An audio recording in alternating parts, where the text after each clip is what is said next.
અત્યારે કિરણ હોસ્પિટલમાં છું અને આજે મારે અહીંયા અમે દાખલ થયા હતા સવારમાં ડિલિવરી માટે દાખલ સવારે 10 વાગ્યાના થયા હતા અને અત્યારે 4 વાગે ડોક્ટરે એમ કીધું કે ભાઈ તમારું બાળક બચે એમ નથી.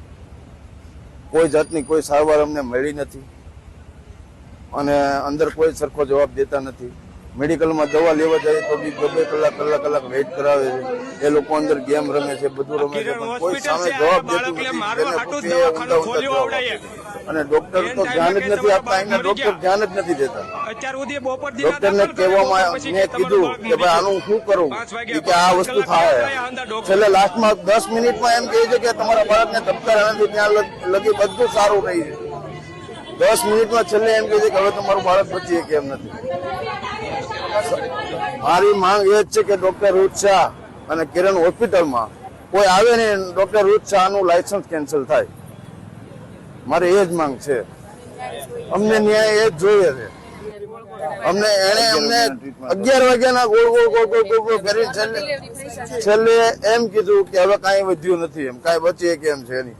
સવારે અમને 10 વાગે એમ કીધું હતું કે નોર્મલ ડિલિવરી થશે.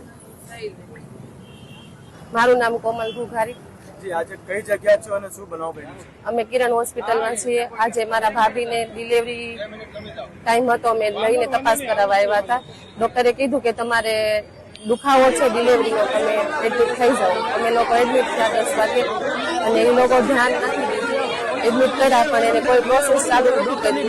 એને 4:30 સુધી કોઈ પ્રોસેસ નથી કરી. 4:30 એને અમને પેશન્ટને કોઈ નાખી મારા ભાભીને અને એક બોટલ ચડાવ્યો, બાકી કોઈ પ્રોસેસ કરી નથી.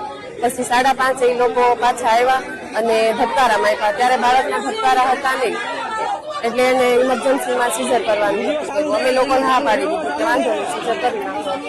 તોય તે સીઝર કરવાનું હતું ત્યારે એને કહી જ દીધું હતું કે તમારા બાળકના ચાન્સ ઓછા છે. ને સીઝરમાં લઈ ગયા અને 10 જ મિનિટ થઈ ત્યાં પાછા આવ્યા કે તમારા બાળકના ચાન્સ નથી, પેશન્ટને બરોબર છે અને બાળકના ડોક્ટર તમને કહેશે એમ. ત્યાં 10 મિનિટમાં બાળકના ડોક્ટર પણ આવ્યા. એને કીધું કે બાળક નથી રહ્યું તમારું એમ.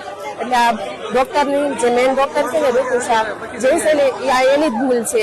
એને અમારા પેશન્ટ ઉપર સહેજે ધ્યાન નથી દીધી. આ બધી ભૂલ અમારા બાળકને એને મારી નાખ્યું છે. એટલે અમારે ન્યાય જોવે છે. ડોક્ટરનું લાયસન્સ રદ કરો અને ડોક્ટરને અમારી સામે લાવો.